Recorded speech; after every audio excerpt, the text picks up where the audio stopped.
ഇന്ന് മെയ് 8 വൈകുന്നേരം 5:45 തൊടുപുഴ കൂത്താട്ടുകുളം റോഡിൽ പാലക്കുഴ കഴിഞ്ഞ് കഴിഞ്ഞപ്പോൾ വഴി മധ്യേ പെയ്ത ഒരു ഭയങ്കര മഴയാണ്. മഴയും അതിശക്തമായ കാറ്റും.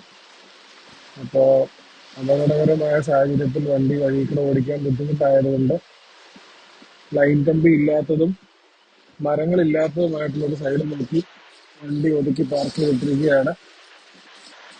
പോകുന്ന പല വഴിക്കും കമ്പുകളൊക്കെ ഉരുണ്ടിയാടുന്നുണ്ട്. ഈ കാറ്റത്തും ഈ വഴിയിൽ കൂടെ വണ്ടികൾ ഓടിക്കുന്നുമുണ്ട്. ഇപ്പോൾ വേനൽ മഴ പുതിയ രൂപത്തിലേക്കും ഭാവത്തിലേക്കും കടന്നുകൊണ്ടിരിക്കുന്നു. അതിശക്തമായ മഴ.